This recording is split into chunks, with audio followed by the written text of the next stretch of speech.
$3.3 million is competing against some pretty serious cars that are about half the price. I mean, we did that Zinger. Yeah. That's half. That's half, yeah. And you're looking at an Aventador SVJ, which is an insanely fast car. Yep. And that's like $550. And it's double the cylinders, too. Well, which I don't get. I don't understand. And you're right, because we've talked about that before on the fact that the thing is, well, the Ford GT got seriously hampered. Yeah, it really did. I get that they're trying to copy the whole Formula One thing, doing the V6 from the Formula One engine. But the crazy thing about it is that this sounds better than a Formula One car. Oh, yeah, totally it does. Yeah, I don't even understand why this would sound better, because it's got a different camshaft in it. I'm sure it has catalytic converters in it and all that stuff to go along, but it sounds amazing. I was listening to some track stuff on it. Really fantastic sound in the car. Revs to 11,000 RPMs, which is amazing. And only 2,500 lower than the actual F1 car itself, which is really neat. Now, of course, you're not going to get an idle out of this thing, which is at 4,000 for an F1 car. It's still down to like 1,200, which obviously is a lot better because you don't want to be pulling up to valet, idling at 4,000 RPMs, which is nice. But still, I understand the whole V6 concept. But this car in design is supposed to run in the same category as the Valkyrie. But they have two completely different styles, because the Valkyrie, to me, and we talked about that before, it's a kind of a fragile looking car. This is really tough and beefy. Yeah, it's like a brute. I kept wanting to say. There is a problem that on this car too, is that I'm not a fan of the interior. I mean, it's just it's all soft with leather and stuff, and I would really rather have a carbon fiber racy look interior. And I don't understand it too. And Mercedes has been doing this for a while, where they have like that iPad that's like glued to the dashboard look.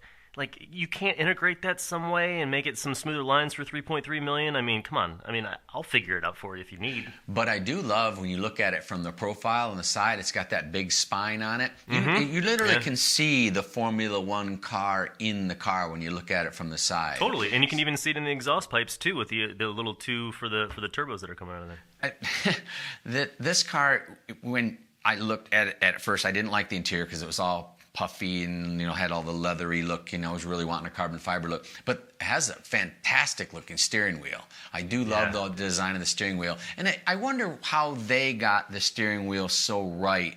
And the Dodge Viper, the ACR, we did that episode. If you get a chance to check that out, that steering wheel has like that elegant loop in the middle of the wheel, and I'm not fond of it on the Viper, but this steering wheel is just amazing and stunning. Yeah. It's like the steering wheel in the T50. It's got just a beautiful, beautiful wheel that matches the car. Yeah, and I think a lot of it came from because they worked with the Petronas racing team, the F1 racing team, in designing this car. So I'm sure a lot of that carried over as well. And speaking of that, I also think there's like a little side bet going on here. Because if you look at the Valkyrie and how they designed that with Red Bull Racing, and this one they're designing with the Petronas racing team. Time. Yeah, that'd be cool if there was a comparison between those both, like running the ring or around some track to see which one is faster. I would drink to that. Cue the whiskey, girl.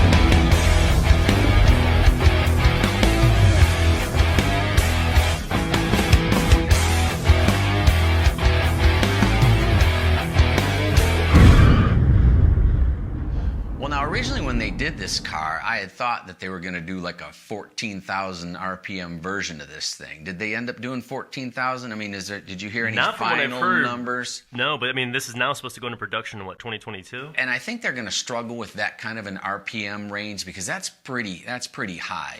They'll probably bring that down to 11 to 12,000 at the most because it's just going to be too tough on valve springs. It's about at the 11,000 RPM range where you really start to eat springs up, and then you need to go to the pneumatics, which is what Formula One cars use. They don't use a regular spring, they use a pneumatic. But there is one thing that this does have that I know Tony will be excited about: roof scoop. Oh yeah, gotta love that roof snorkel. Love it in there. And the weird little air flaps on the front that pop up for the aerodynamics to decrease drag and whatnot. You don't really see it in a lot of pictures, but they're supposed to be active. Yeah, they've got a lot of cool stuff. They got some active stuff, and they've got a double diffuser in the back of it, which is illegal in Formula One, and they got it on this car. Of course, yeah. These are those cars where they, just like McLaren, a lot of things that have been outlawed or banned in F1 racing or racing period, they then put into their road cars, which is really neat.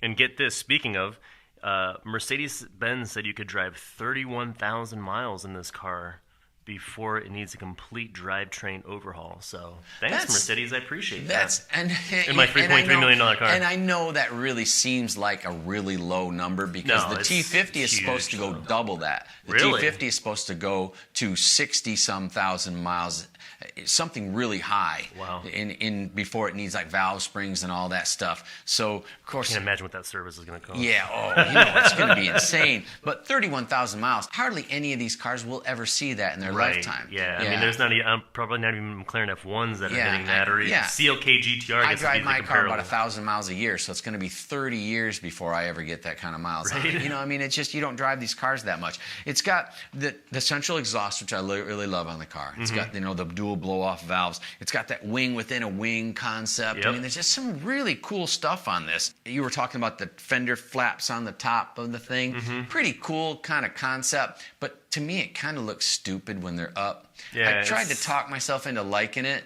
but I don't like it. Yeah, I don't know. It's different. I mean, it's definitely not Pagani Huayra with the front flaps. Cool. Yeah, but the Huayra, it's neat. The Huayras does look better. Yeah, they do. Yeah. They did a great job with that. Yeah, and to me, that was like cutting edge then when the Huayra first came out. I mean, there wasn't a lot of active aero that was that dramatic. Yeah, real fantastic.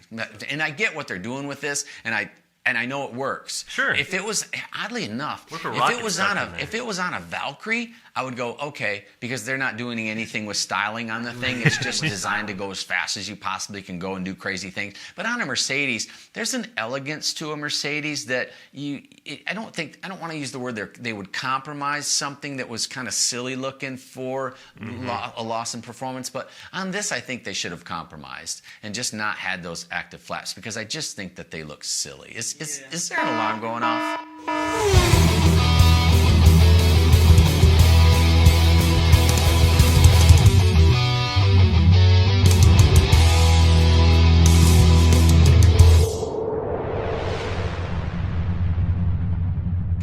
I know that there's women that do that. There's women that like guys that take their cars to the track and beat on and really run them like men are supposed to run cars. And I know that there's women that drive cars really hard too, but if you buy this car and you don't take this car to the track, you shouldn't buy this car. Yeah, but I think that's going to be about 97% of the owners of this car are not, unless it's the unveiling where they get to take it to the track and the track's all there is. But you're probably not going to see these things at track day. And I think that's a shame because like we talked about earlier, that the engine only lasts 30,000 miles. So I mean, it's really just a race car that they've detuned for the street. So it's not going to last forever. So I mean, why not beat on it? Why not have a good time with it and enjoy it? I mean, it's a Mercedes. There's something about like a Ferrari. If you ever paint a Ferrari, value drop is stunning, just shocking how much they lose their value. Sure. But you can repaint Mercedes and just take good care of them and generally just keep them in nice condition and they hold their value. Yeah. But it's like every Lamborghini, you can change the wheels on a Lamborghini, you can add crazy stripes to it and do nutty stuff, and you're not going to harm the value. You do that to a Ferrari, nobody wants it. It's because never mind. But this car, I mean, I know with this car, when we had delay after delay after delay on this car, at one time I thought they were never going to even release this car. But you know what they say about spending time to get something right, just like a good case of blackmail. If you get it right, it's going to work. And that's the thing with this car.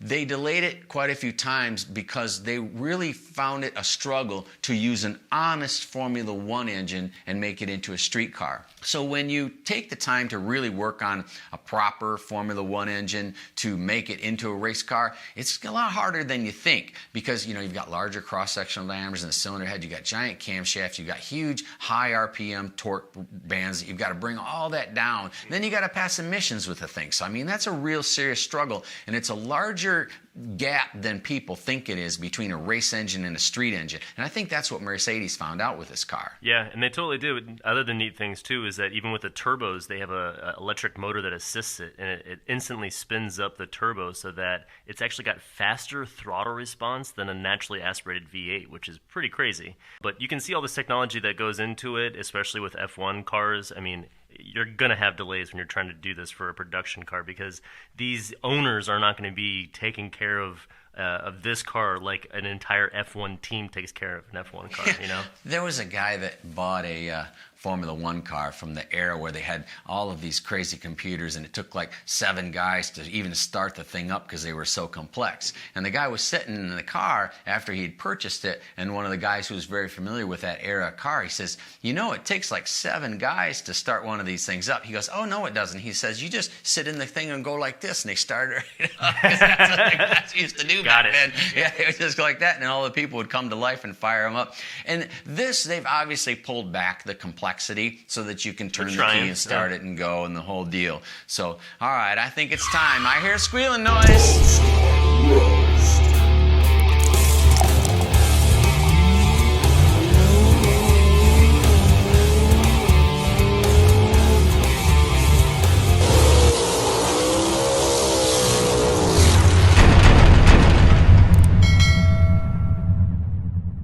So in styling, to me, I mean, I really think that this car is muted, you know, and of course, I mean, comparing it to what Mercedes does with their Black Series line, I mean, to me, those are aggressive, they're great-looking cars. This just has a muted look to me, and maybe, you know, the final production version is going to have, you know, different styling, and maybe I'll change my mind at that point, but you got to convince me first, Mercedes. So I actually gave it a pretty harsh score here on styling. I give it a 58. Oh, well, we're not too far off because I thought you were going to be higher on it because he was pretty excited about doing this car, so I thought Tony was really going to throw some big giant number out. But I think that you're right in the ballpark personally because when I looked at the car, I liked it, but I didn't lust after it. I mean, I didn't. Not for 3.3. Well, you know, but honestly, I would take an SVJ. I really would. I would take a Zonda. Yeah, you're right. The Zonda's still cheaper. You're right. Yeah, I didn't lust after. The design it's very functional, I can tell, and it's going to be an iconic car, but it's not going to be a car that I would want to spend a day in and just kind of do and enjoy. I would rather be in a Zonda or an SVJ or something. It would be a great conversation piece, especially talking to the guys who designed it or engineered it. It's an engineering, you know, marvel, I guess you could say. Right. I gave it a higher styling rating because then I think I should have because I think that it does have a presence. Yeah. Even though it's not the nose isn't very attractive. No, but it does, the spine adds a lot to it and it does have a presence which works for me, so I gave it a 60. Okay, that makes sense. I mean, we're not too far to line there. And as far as performance though? Yeah, that's where I ran into a problem too. Yeah, I mean, you got me with the 11,000 RPMs. That's great. And the idle sounds awesome at 1,200. But I thought we were promised 14. Now, see, that would have been epic if we got that. And it's got those 360 horsepower motors for all the torque vectoring and all that crap. But and it's still a 1.6 liter 6-cylinder turbo. And I know. I just can't get over that. I can't get excited about a V6.